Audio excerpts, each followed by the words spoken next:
Straight ahead on TCU News Now.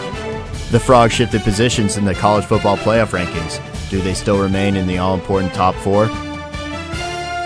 The new Flex 7 meal plan was supposed to save students money, but a TCU 360 investigation found out it will actually cost you more.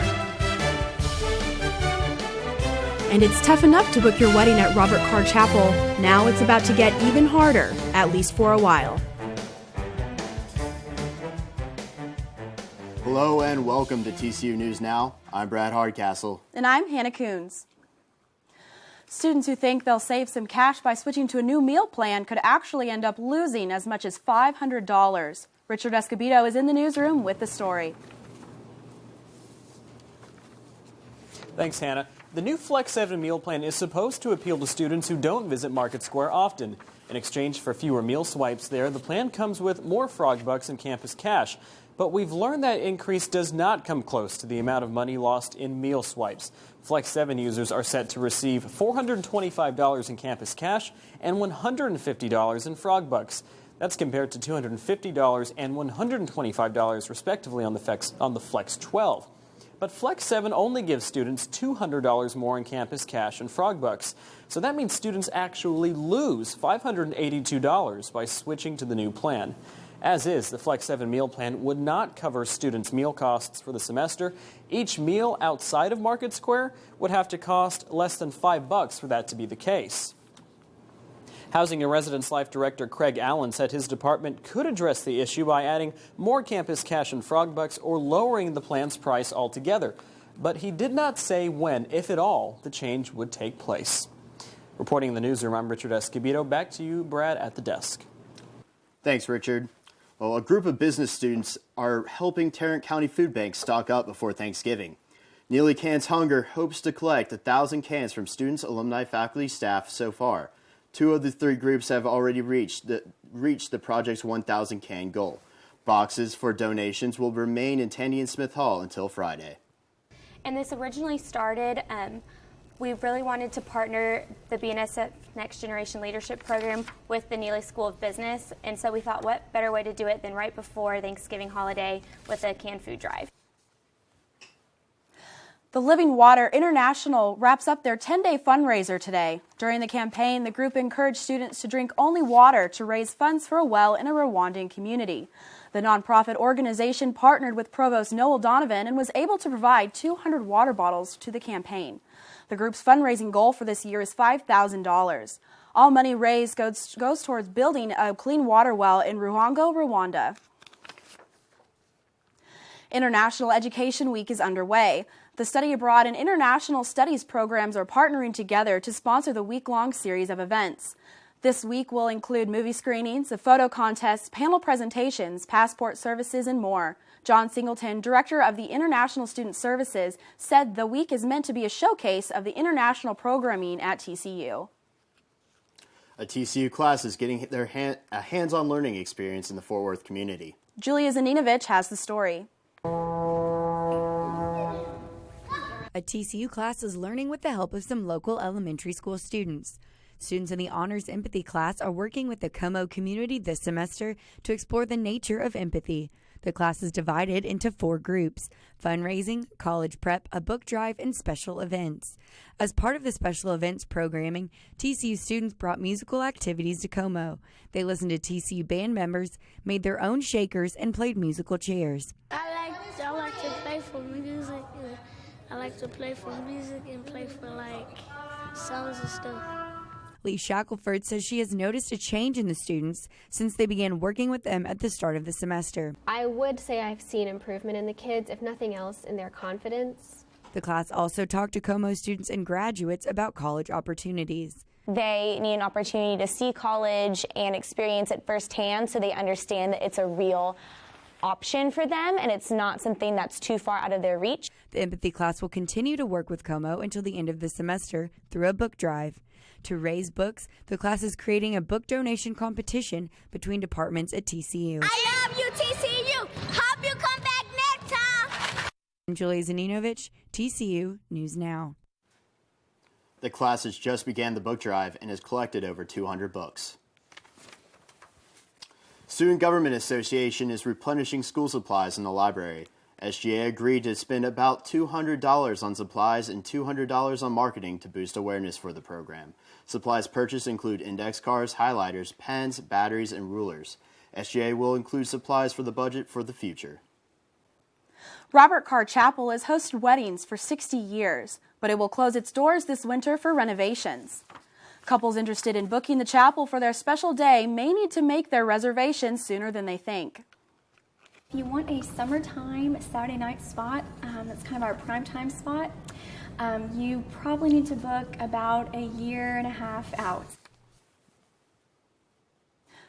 The College Football Playoff Selection Committee bounced TCU out of the top 4 after number 5 Alabama beat number 1 Mississippi State, while TCU edged Kansas 34-30. The Frogs are only one spot out of the playoffs at number 5. They're followed by number 6 Ohio State and number 7 Baylor. The Horned Frogs are off this weekend but are set to take on the Longhorns in Austin on Thanksgiving Day. After the break, learn how drag queens raised money for an organization on campus. We take a look at an event that brought together a fortune teller and Bollywood dancers. And watch the TCU Yoga Club pull Downward Dog on the water. It's a new chapter for TCU. Some call it a Cinderella story, others the little school that could. But Horned Frogs know it's a legacy of hard work, dedication, and commitment. All this didn't happen overnight, but over time and on the shoulders of giants. We are here because of an expectation of excellence in everything. But this isn't our happily ever after. This is just the beginning. The TCU Police Department is looking for 2 burglary suspects. TCU Chief of Police Steve McGee said the burglaries took place early Wednesday evening in academic buildings. The burglaries were reported in the Sid Richardson, Dan Rogers, and Bass buildings. McGee said computer equipment and other items were stolen. TCU police received a report that the man in the red sweatshirt had been seen in a building on the central part of campus earlier in the week with tattoos on his arm. McGee said they are looking through surveillance videos to continue their investigation. If you have any information, contact Sergeant Kelly Ham at 817-257-6637. Director of Strategic Communications Lisa Albert finished her 9-year career at TCU on Friday. She wrote on her Facebook wall that she will now work for Justin Brands Incorporated. Albert oversaw university media relations and acted as a spokesperson for both TCU administration and athletics. Despite this week's frosty weather, workers are busy putting the finishing touches on Chancellor Boschini's new home. The $2.4 million home sits just blocks from campus in the University West neighborhood. The house was purchased with donor funding. Board of Trustees Chairman Clarence Scarborough says the new house will allow TCU to host events on a more personal level. The LGBT community hosted a drag show called A Night in Wonderland. Evan Folan was there to report. Have fun, enjoy yourself, and welcome to the rabbit hole. Tonight was a night for us to relax, to have fun, to enjoy each other. It was a night where we could really show our voice as LGBT students and allies. And allies mean people who support the LGBT community. And tonight was a night where we expressed that. We showed people that we're here, that LGBTIA students are here on this campus, and we have a voice, and that we all bleed purple, no matter what. Even though we're part of the rainbow, we still bleed purple. The drag show was featuring 6 performers, all drag queens and kings, and they rocked the house. Tonight benefited Youth First Texas, which is an LGBT homeless shelter, an organization that houses LGBT teens, and all the donations went to that. It's very important to have organizations like this when youth don't know where to go, they don't know what to do, they've been kicked out of their homes, stuff like that. They need somewhere to go to feel secure and safe, and so that's why Youth First is so important. And it's just an amazing opportunity to be here and to share this space with our students, our student organizations, our student body. I think that the LGBT community should have a bigger voice here than they do. And I think this is a really great way to promote it and just get people, interested and involved. I just think it's really important to have everyone equal, especially on campus, and just to be accepting of everyone, which I think that showed tonight that we're a very accepting campus. I agree with exactly everything she said. One thing I always say is to the LGBT community, keep your head up, do not look down, do not have anybody to destroy your dreams. No matter what, if you always know what you want to do in life, go head first with it. If somebody tell you no, you can't be an astronaut, tell them, forget you, I can do whatever I want. The event was only expecting about 80 students in attendance. However, about 200 showed up. It was estimated that they raised close to $200. Students for Asian Indian Cultural Awareness hosted the 6th annual Mela Carnival on November 7th. The carnival included dancing, crafts, cultural cuisine, henna tattoos, and a fortune teller. The activities allowed students to learn a little bit more about a culture. What I like the most about this is, I think the dance. I thought it was very coordinated. The fortune teller, who is an actual fortune teller, I find it really interesting. We have a photo booth. You can dress up in like Indian attire. So I think that's my favorite part, just seeing everyone like enjoy doing different stuff. The Office of Religious and Spiritual Life hosted an event last week that made students think about their beliefs a little more closely. The program is called This I Believe. Students wrote on their beliefs on a chalkboard and got their photos taken at a booth in front of the library. Share the joy that beliefs matter.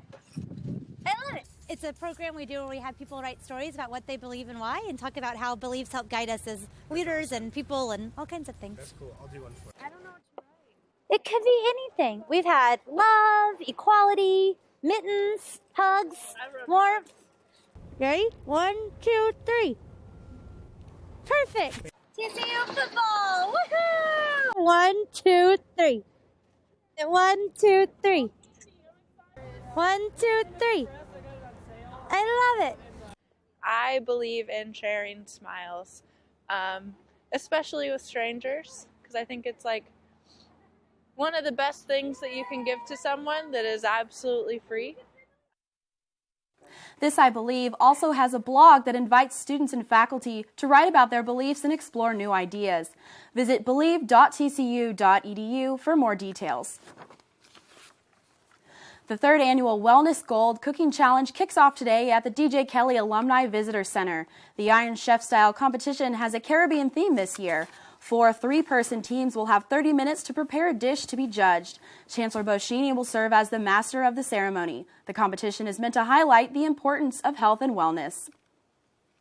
If you think getting up on a surfboard is hard, you've probably never tried paddleboard yoga. Hayes Clement has the story. A TCU club is trying a new type of exercise. Stand-up yoga paddleboarding combines traditional yoga stretches with the challenge of balancing on a surfboard. You're balancing on a board on top of the water, so it requires a whole different set of muscles. The event Wednesday night was a collaborative effort between the TCU Yoga Club and local company DFW Surf. People are really interested in trying it. A lot of the times they're too afraid to try it in the lake, so bringing it into the pool environment like this and sharing it with you guys is really awesome. In the off season, we're moving indoors, and Jen Bonner is great. We team up with her and all the Lifetime Fitnesses in the area. We also are planning on introducing it to more pools. This is the first time the TCU Yoga Club has hosted a paddleboarding event, and it proved to be a lot more difficult than it looked. It challenged me a lot. Very different kind of balancing. Fell in a couple of times, but it was still fun and I enjoyed it. So. The exercise proved difficult even for the TCU Yoga Club president. Usually when we do yoga, we kind of just fit ourselves into a position that's comfortable for us. When we're on a paddleboard, we have to be able to use the muscles that position is made for more, and I feel like you just feel it more, and it's just a lot harder. Jen Bodner couldn't have said it better, calling the exercise a humbling experience. Even this reporter stumbled a time or two. I'm Hayes Clement, TCU News Now. Marshall says the yoga club hopes to host more events like stand-up paddleboarding yoga in the future. And that's all we have for you this week on TCU News Now. Thanks for joining us. Have a great week.